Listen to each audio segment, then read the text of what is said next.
What is up, guys? Welcome back to another player review. Today we're going to be looking at a very rare and expensive player. He's not exactly very rare, but I would consider him rare because there's only like one page of him on the PlayStation 4. So if you want to invest, maybe this guy could be a good investment, maybe not. Maybe he'll go down in price, maybe he'll get a second inform. But enough chat about this because this is a review. Anyway, if you guys are looking for a cheap and reliable place to get your coin, check out BATSHUAYI.com. Their link will be in the description. Use the code ITANI to get 5% off. Now we're going to be looking at a 73 overall striker, silver player. He has 74 shot, which is pretty high in my opinion for a silver player.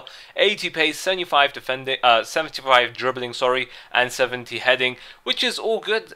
But does he play well on the pitch? He has decent strength, and that's what I like here. He's 6'1". He doesn't have the greatest of heading, but he is very effective in matches. Now running, he doesn't run much, so you have to force him to run. You know, when you have to hold L1 to force your striker to run, you're going to have to do that a lot with him because he will never make runs. You have to keep that in mind if you're thinking of a player that is going to have good positioning.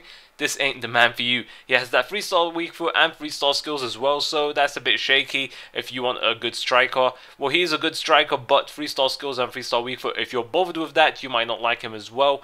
And let's get on with how good he is. He has decent pace. 80 pace is enough for a striker. You won't need more than that unless you're a pace abuser like me, but decent dribbler as well, so you won't find him, you know, being really stiff for a 6'1" player. He has 75 dribbling, which is decent and good enough for me.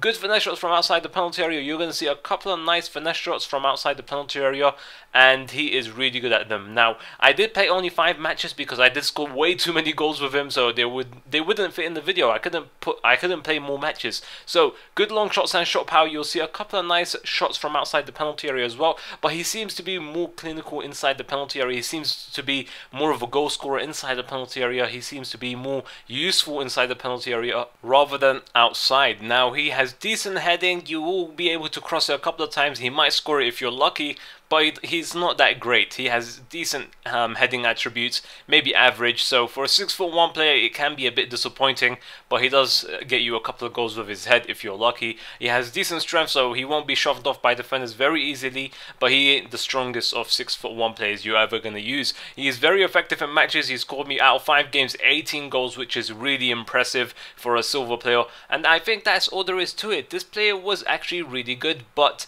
there is a couple of things that let him down, like he is tall, but he isn't great at heading. He's rare and expensive, so if you want to purchase him, he goes for over 100k. I'm not too sure on Xbox though.